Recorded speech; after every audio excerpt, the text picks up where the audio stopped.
Yevgeny Prigozhin, ou Prigozhin, nasceu em 1961 na cidade de Leningrado, que hoje é conhecida como São Petersburgo. Ele teve uma infância complicada, perdendo o pai ainda muito jovem. Decidiu seguir o caminho do crime durante a adolescência e ficou preso por anos. Voltou à vida normal justamente quando a Rússia se abria para o mundo, após o fim da União Soviética. Então viveu uma ascensão financeira e política, que o levou a ser um dos homens mais importantes do país e um dos nomes mais comentados no momento. Então no vídeo de hoje vamos te contar a história de Yevgeny Prigozhin. E aí pessoal, beleza? Meu nome é Bruno Fabio, esse daqui é o Planeta Novo e se você ainda não é inscrito no canal, vai se inscrever agora e deixar o seu like para ajudar a gente. No vídeo de hoje, a gente vai falar de Prigozhin, o jeito certo de falar é Prigozhin. É igual quando a gente fala Zaporizhia. A gente não fala Zaporiza, né? Mas poderia falar Zaporiza. Então eu falo Prigozhin porque eu já peguei o jeito de falar Prigozhin. É mais fácil. Né? Mas também dá pra falar Prigozhin, certo? Só pra deixar isso adendo aqui. Hoje eu tô aqui com o Digo Black das câmeras, eu quero saber qual que vai ser a meta de likes pra esse vídeo de hoje. O vídeo de hoje eu quero 14.380 likes. 14.380 likes e a gente vai então direto pra história. Quando criança, Prigozhin perdeu seu pai muito cedo. Foi criado por sua mãe, que cuidava também de sua avó doente. A mãe de Prigozhin trabalhava em um hospital, e anos depois conheceu um homem que seria seu padrasto. Este homem apoiou Prigozhin ainda criança a ser um atleta de esqui de cross country, e ele chegou a treinar em uma grande academia da época, onde se formou em 1977 aos 16 anos. Dali em diante, seu comportamento piorou muito. Ainda na adolescência, experimentou o mundo do crime, através de pequenos roubos, que foram aumentando de tamanho com o passar do tempo. Aos 18 anos foi pego roubando, mas conseguiu perdão. Quando tinha 20 anos então, participava de uma gangue de roubos a casas de luxo, onde foi detido e condenado a 12 anos de prisão. Os crimes foram definidos como roubo e fraude, e Prigozhin então, em 1981, iniciou sua pena. Ele foi perdoado em 88 e solto em 1990. Então Prigozhin não tinha uma base familiar muito forte. A mãe dele era quem cuidava de tudo, era quem sustentava tudo, e ela se virava como podia. Ela trabalhava dentro de um hospital e passava boa parte do tempo por lá, e quando chegava em casa ela estava super atarefada, tinha que cuidar da casa, da comida, do filho e da mãe doente. Então ele cresceu no meio dessa situação, e quando ela conheceu um homem que se tornou o padrasto dele, né, ali ele viu uma oportunidade de ter uma vida atlética. Ele queria ser um esportista. O cross country é como se fosse uma corrida longa, certo? No gelo, que o cara faz de esqui e que tem vários tipos de obstáculo, né? E não é obstáculo do tipo que é programado, não, é do nada tem meio que um morro, assim, sabe? Então, tipo, o cara vai ter que passar por um lugar que não é muito fácil dele poder andar e ele vai fazer tudo isso de esqui. Só que ele não deu certo. Ele não deu certo como atleta. Ele até foi pra uma espécie de categoria de base daquela época, de atletas russos muito renomada e conseguiu se dar bem nisso. Era uma grande cidade que ele morava, ele tinha esse privilégio, né? Mas acabou caindo no mundo do crime. Pequenos roubos, furtos, e aí então foi pra cadeia. Na cadeia ele ficou de 81 até 90, então ele ficou 9 anos, quase 10 anos. Quando ele sai da cadeia, ele teve uma ideia de começar a vender comida na rua. Lá em São Petersburgo tem um lugar chamado Apraxin Dvor, que é tipo um mercadão de São Paulo, só que lá em São Petersburgo. E ele é bem maior também que o mercadão de São Paulo. É um mercado gigantesco e tudo mais. Ele falou, pô, vou fazer uma barraquinha de cachorro-quente por aqui, vou chamar minha mãe pra poder me ajudar nessa barraquinha. Ela larga o emprego dela de hospital e passa a trabalhar comigo. E deu muito certo. Ele começou então a ganhar dinheiro numa época em que, vai lembrar, a Rússia não estava muito bem. A Rússia estava passando por um processo muito forte de mudança, onde ela estava se abrindo para o mundo muito mais do que antes, e ela também estava mudando, ela estava deixando de ser a União Soviética, perdendo vários territórios e se tornando Rússia. Então ele tinha algo na mão dele, o quê? Dinheiro sobrando. Nessa época, um ex-colega de escola dele, né, chamado Boris Spector, apareceu e falou, pô, tem um investimento muito bom para você. Porque logo depois, assim, um ano depois, ele já estava muito bem. Ele já estava com mais de uma barraquinha, já estava se tornando uma pessoa conhecida por ali como o cara das barraquinhas de cachorro-quente. Então, tipo assim, foi um salto muito rápido. E ele se tornou um cara conhecido por ser um bom gerente de barraquinha de cachorro-quente ali. Então, um amigo dele, que tava com grana também, que também era uma exceção, teve a ideia de criar um supermercado e chamou ele para ser gerente desse supermercado chamado Contraste. Esse supermercado deixou de ser um e virou vários supermercados e se tornou a primeira rede de supermercado de São Petersburgo. E para ele fazer esse trabalho de gerência e para ele poder ficar ativamente dentro do negócio e parar um pouco ali com o negócio próprio dele, ele recebeu 15% da Contraste. A rede deu muito certo e depois ele passou a investir em mercados próprios. Mas ainda junto com esse Boris Spector, que era lá o amigo dele de infância, ele conheceu um cara chamado Igor Gorbenko. Esse cara, junto com o Spector e ele, fundaram ali uma empresa chamada Sparktar. Essa é uma empresa de cassino que deu bastante dinheiro pra ele, porque na época ele criou o primeiro cassino também da cidade. Então era uma cidade gigante, onde o cara tava com a primeira rede de supermercado e o cara tava com o primeiro cassino. Começou a ficar bem conhecido também. Começou a ficar conhecido, poderoso e rico. E aqui tem um detalhe muito importante, porque provavelmente foi aqui, nessa época, em 95, 96, que foi quando surgiu esse cassino, que ele conheceu o Putin. Ou ele pode ter conhecido um pouco antes, mas aqui é mais próximo de ter conhecido mesmo. Por quê? Porque o Putin, desde 1991, era o presidente do Conselho de Supervisão de Cassinos. Então o cara tinha que falar diretamente com ele. Em algum momento ele conversou com o Putin aqui. E aí o cara tava cada vez mais poderoso, tinha uma rede de supermercado dando muito certo, tinha um cassino dando muito certo, tinha as barraquinhas dele dando muito certo, e começou a investir em outros ramos também, com construção, comércio exterior e tudo que ia aparecendo pela frente dele. Então ele se tornou um super empresário. Só que em 95, nessa mesma época aí que tem o cassino e tudo mais, ele teve que dar uma olhada pro principal ramo dele, que é o que ele tinha começado, que era o ramo alimentício, certo? E ele viu que as barraquinhas e o supermercado talvez não iam dar tão certo assim a um longo tempo. Então ele começou a abrir restaurantes para aproveitar desse novo poder que ele tinha, de pessoas que ele conhecia, para poder ganhar dinheiro com esse poder que ele estava adquirindo. Então, de novo, com um parceiro, porque ele faz isso muitas vezes, e vocês vão perceber que ele sempre precisa de uma parceria, ele é inteligente nisso, e ele começa com a parceria, depois que ele começa a ficar grande, ele sai da parceria e se torna um grande player sozinho, né? E isso é muito doido, parece que ele pega meio que a Até ideia... na primeira, né? Foi com a mãe dele. A primeira foi com a mãe dele. Aí ele criou depois a foi com o Boris, certo? Aí ele foi pro cassino, já foi o Boris e mais um. Agora, nesse novo empreendimento, ele chamou um cara chamado Kirill Ziminov. Os dois juntos abriram 2 restaurantes, o Old Customs House e o New Island. Os dois eram carinhos, os dois eram muito bem quistos, mas o New Island era realmente uma façanha no meio da cidade. Por quê? Porque ele era um barco antigo que foi totalmente reformado, que custou na época $400 mil, que era uma grana assim absurda, e ele era um barco que ficava flutuando sobre um rio. Nesse barco ele recebeu muita gente importante. Como o local atraía pessoas ricas e poderosas, Prigozhin serviu pessoalmente comida a Putin e ao presidente da França, Jacques Chirac, em 2001. Também recebeu George Bush, presidente dos Estados Unidos, em 2002. Além disso, no ano de 2003, Putin comemorou seu aniversário no restaurante. Ou seja, o Putin vai pela primeira vez oficialmente e tem um primeiro contato oficial com ele em 2001, certo? Com um presidente de outro país. Então, pra mim, aqui já mostra que ele não era um primeiro contato, provavelmente, certo? Ele tava fazendo algo grande pelo cara. Para pensar, mesmo que a gente é colega, eu sou presidente, você é dono de um puta restaurante. Aí eu falo, não, vou um dia aí. Aí eu levo comigo o presidente da França. Tô te fazendo um baita favor. Claro. Certo? Mesmo que tu seja um dos maiores chefes do país, né? E tudo isso é meio que calculado, né? Sim. Tipo, onde que tu vai comer, quem que tu vai ajudar, quem que vai ser o cara que cozinha pro presidente, né? Então já mostrava que tinha uma boa relação com o Putin, e ali nos anos 2000, cada vez mais eles apareceram juntos. Tanto é que ele ficou conhecido como o chefe do Putin, porque ele servia comida pros homens do Putin, como o corpo de soldados, ou até mesmo, por exemplo, uma escola pública poderia ser servida pelos restaurantes dele por conta de parcerias entre o Putin e o Prigozhin. Mas falando do ano de 2003, o Prigozhin, nesse ano, faz um movimento bem importante, porque ele deixa os sócios dele ali de restaurante e parte pros próprios restaurantes, e começa a ser dono de tudo que ele tem. Nos anos seguintes, uma de suas empresas, a Concord Catering, começou a ganhar vários contratos com o governo. Ele recebeu ali centenas de milhões de dólares para poder alimentar crianças e funcionários do governo, que foi aqui onde ele começou a ficar rico de fato. Até então, ele era uma pessoa rica e tudo mais, mas comparado com a realidade geral, ele era bem rico, certo? Mas ele não era um cara poderoso a nível de, sei lá, ter um exército particular, certo? Essa empresa Concord, ela é uma empresa que existe dentro de várias empresas, certo? Tem várias empresas ali que trabalham com vários tipos de serviços e todas elas acabam entrando num processo de licitação. O que é licitação? É quando o governo tem que contratar algum serviço, ele tem que abrir uma disputa igualitária para todos para não mostrar que ele tem favorecimento para alguém. Certo? Então, tipo assim, o governo não pode falar assim, vamos a partir de agora dar pão e leite pra todo mundo. Não pode chegar e falar, tem um amigo meu que vende leite. Sim. Entendeu? Ele tem que abrir pra todo mundo ali pra poder concorrer.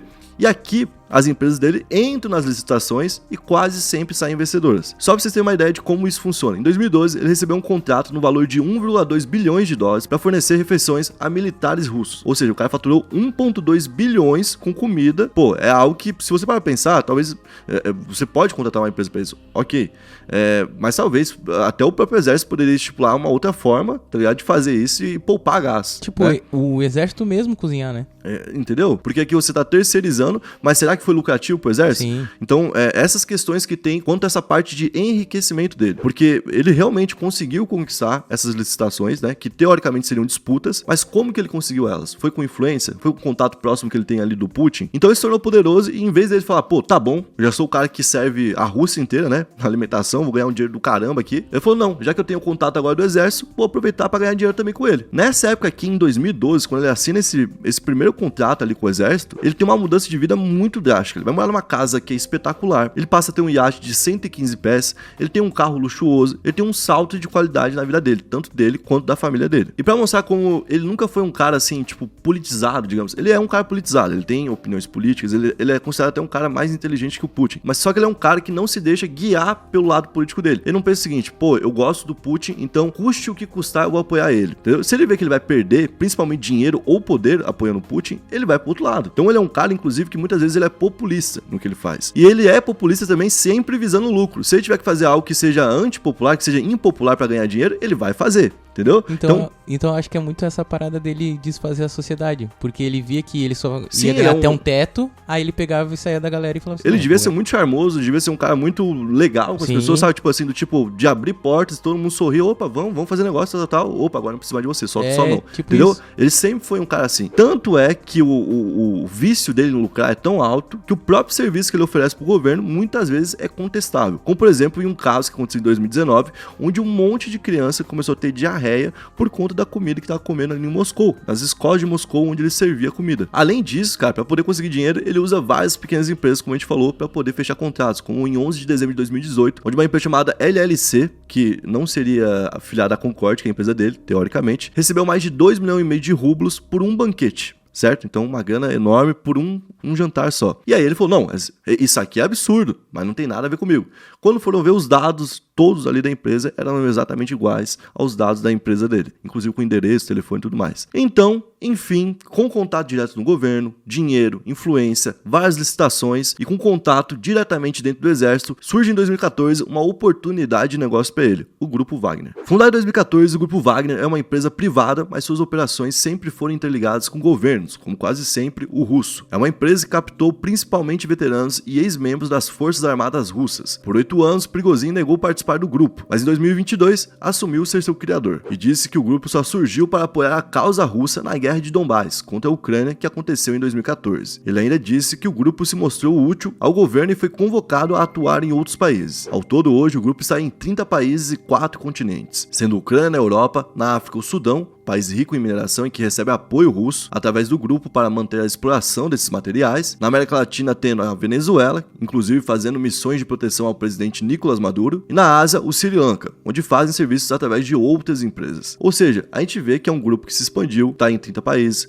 4 continentes, tá na Ásia, tá participando de proteção de locais de mineração, tá participando de proteção de um presidente na Venezuela, tá participando da criação de um outro grupo dentro da Ásia, certo? Que é um grupo dirigido por eles, mas que é formado por asiáticos e que tem um outro nome já. Então, é um grupo que foi se espalhando. E, inclusive, é isso que ele fala, né? Ele fala, pô, a gente começou basicamente para atuar naquela guerra, que era de Donbás, certo? Eu vi ali uma oportunidade de negócio, eu concordava com a causa, eu achava que a Ucrânia, aquela região da Crimeia tinha que ser russa, não deveria ser ucraniana, simpatizava com a causa, então eu investi nisso. Era essa a minha ideia. Só que deu tão certo que o governo me financiou mais missões. Missões na África, missões em outros continentes. E aí o grupo foi cada vez ficando mais forte. E cada vez também tendo mais soldados. Então a primeira aparição deles é em 2014, nessa guerra de Donbás, onde eles já cometem uma série de crimes. Isso é só pesquisar. Grupo Wagner, crime de guerra em Donbás. Certo? Tem todo tipo que você imaginar. Desde abuso sexual de mulheres, homens, crianças, idosos, até todo tipo de mutilação e tortura. Inclusive o símbolo do Grupo Wagner é um martelo, né? O martelo é por conta da tortura, que faz parte do jeito que eles lidam no dia a dia com seus inimigos. E vai lembrar que, como a gente falou, o Prigozhin, ele só assume que é parte do grupo, né, e que foi inclusive quem criou o grupo em 2022. Até então, todo mundo acreditava que o líder era um cara chamado Dmitry Utkin. Esse cara, inclusive, ficou apelidado como Wagner, por conta do nome do grupo, e por ele ser conhecido como o grande líder do grupo. E como que o Prigozhin escolheu ele? Ele era um cara que tinha nascido dentro da Ucrânia, só que ele tinha nascido na época que a Ucrânia pertencia à União Soviética. Então ele era um russo nascido na Ucrânia, e isso era simbólico para aquele momento onde estavam tomando o território da Ucrânia para a Rússia. Além disso, ele foi um militar russo de alta patente. E ele também era um cara que seguia uma religião nórdica, ele era um cara totalmente linkado ali às tradições russas e tudo mais, era um cara que representava o que ele queria. Por outro lado, ele era um simpatizante neonazi, isso aí reconhecidamente, com tatuagens, inclusive, que mostram símbolos neonazi, e ele também já teve algumas falas bem complicadas. Além disso, nesse momento a gente tem que falar um pouco sobre essa influência que existe dentro do Grupo Wagner, né, que muitas vezes é citada, que é uma influência neonazi. Segundo a CNN, por exemplo, o nome do grupo é uma homenagem a Richard Wagner. Quem que é esse cara? Ele é um compositor alemão que morreu ainda em 1888. Ele foi um grande compositor, é muito conhecido pelas músicas que fez e tudo mais. E ele foi um dos maiores ídolos do Hitler, tá? Por que ele foi? Porque além da música que ele fez, o que realmente, né, importa para essas pessoas é que ele defendeu a ideia de uma raça pura que seria a raça ariana. Inclusive, ele era um grande amigo de um cara chamado Arthur de Gobineau. Esse cara é conhecido por muita gente como responsável por teorizar o racismo, por escrever por A mais B que tal raça seria superior à outra e tudo mais. Ele escreveu livros e livros sobre isso. E esse músico Richard Wagner também era sogro de uma outra pessoa bem importante, um cara chamado Houston Stuart Chamberlain. Quem é esse cara? Se você já estudou a Primeira Guerra Mundial, a Segunda Guerra Mundial, você já viu o nome dele. Ele é um cara bem importante para fazer essa ideia nazi surgir na Alemanha e se espalhar. Então esse cara é uma das pessoas, inclusive, mais importantes que existem no meio de toda essa história, certo? Então o nome do grupo faz referência diretamente a uma pessoa que era um simpatizante, que só não foi nazi porque não nasceu na época, né? E de um cara que é assumidamente um dos maiores ídolos do cara que comandou toda essa tragédia, né? Então, como ele se tornou uma pessoa importante dentro de todo o tabuleiro ali russo de guerra, né? Eles se tornaram uma peça usada em todas as batalhas da Rússia. Quando a Rússia invadiu a Ucrânia, chamaram o Prigozhin e chamaram o grupo Wagner. E eles basicamente atuaram em quase todas as batalhas que a Rússia está envolvida e em quase todas as batalhas que foram vencidas, principalmente. Uma das maiores batalhas que aconteceu, se não a maior até então, dentro dessa guerra atual entre Ucrânia e Rússia, desde 2022, é a de Bakhmut. E para poder conquistar Bakhmut, ele perdeu 20 mil dos próprios soldados, o Prigozhin. Só que isso não abalou ele em nada, porque a grande maioria desses homens eram, na verdade, ex-detentos que estavam até então presos, certo? Que foram trazidos para a guerra para poder conquistar o perdão caso eles sobrevivam. Ou seja,